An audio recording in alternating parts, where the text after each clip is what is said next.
Hi and welcome to another episode of Find Zen with VR, hosted by Virtuous Retail and Zen Finder. I'm your host Ranjit Babbar and co-founder of Zen Finder. And today we're discussing one of the challenges that people face while working from home, trying to maintain a balance between work and personal life with all the distractions that come with working from home in this current situation. To help us with that, we're talking to an interesting individual who's been working from home for the last 10 years and manages large teams across the globe. I'd like to welcome Arun Rangaswamy, who's the Chief Technology Officer for Onsume Web Solutions. Welcome to the show, Arun. Thanks for taking the time to join us today. I'd like to begin by asking you a very simple question that everyone's asking. How do I plan my day?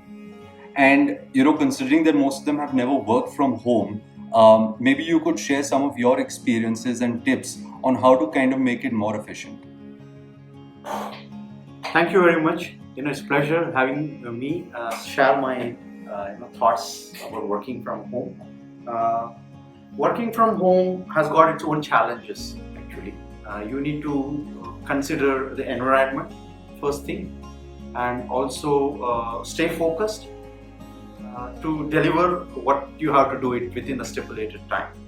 One of the important thing to do is to get ready as if you are going to a work spot. Okay, and stay focused. Plan your day. I personally plan my day. When I wake up, I over a cup of coffee, I think what all need to do, who all I need to connect with today, and what time we need to connect with the day. What are my individual tasks I need to do? What are the tasks I need to get it done by my team?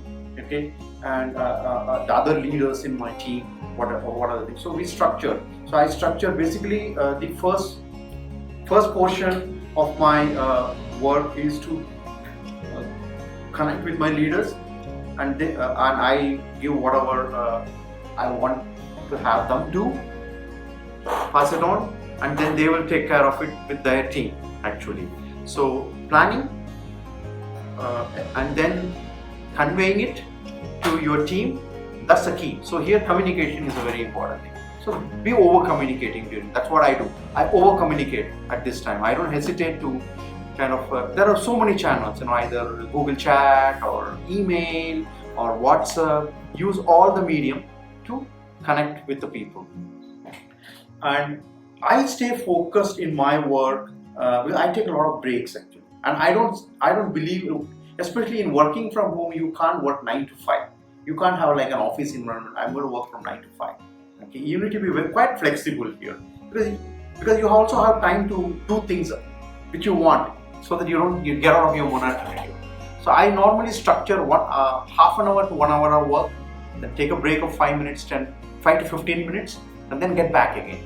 So that's really keeps me motivated because work doesn't become monotonous. You're able to do the other things also. But at the same time, when you are back at work, you stay focused. So that's the key actually. Plan, stay focused, and that's making me successful. Communication is key. Thanks for sharing that, Arun. But while communication is key, some people find that personal boundaries are being overstepped. Because of the longer working days and because of virtual meetings, the timings sort of vary between person to person. So how can employers and employees ensure that a work-life balance is maintained and boundaries aren't overstepped? So it's a reality right now. Okay, we are working from home and no more 8 hours days kind of thing, because we have 24 hours a day. Okay. What we do in our organization is we have a lot of our clients in the US actually. So and then so there has to be some sort of common time between the clients and us to communicate, and discuss. So that means you are flexible. The same way you are working from home, so it's flexible. So you may start work at 9 o'clock, but then you may wind up at 12 o'clock and maybe take a break of 2-3 hours and then get back again. So if you really look at it, you are not working 24 hours. I mean to really set the expectations and clear among people that no one is working 24 hours. It's just a feeling that you're working for 24 hours because you are within the home and you are in front of your computer more rather than things. But that doesn't mean that you're working for 24 hours. And you are taking also a lot of smaller breaks if you really look at it. And that's a very important thing. I'm sure no employer wants to get into the private space of the employees. At the same time, employees need not feel that they are working too long. I have teams working at 10 o'clock at night in the meeting, 11 o'clock in the night meeting, but then they also have a free time in the daytime. We are not taxing them during that particular time. So it allows us to basically plan your day. And I do normally, if I know that I have a meeting at say 8 o'clock in the night, I take a break sometimes at between 3 and 4 and then get to my work at 6 so that I work for 3-4 hours continuously. So this is a privilege actually when you're working from home. So you have to look at it as in a positive way and be at it and even client, you work out a common team and then communicate. That's an interesting perspective. Thank you for sharing that. You had also mentioned earlier that you had conducted your own internal research and come across some interesting facts in the news. I'd like for you to kind of share that with our viewers and provide your own perspective on it. And finally, what does work look like to you post COVID-19? It's a fantastic question. There has been a survey by Economic Times some time back. It is among only IT employees. Okay, and they had come up with a very startling figure that 99.8% of the workforce are not that productive, and they are and when they say not productive, they say they all lack at least one quality. Okay, 95% have a resistance to learning and exploring. 65% lack in a practical communication skills, okay, and 71% in planning and execution. So all the three are very important if you really look at it. They all relate to communication. Because your planning and execution will relate to your how do you communicate your plans and execution to your team or your clients.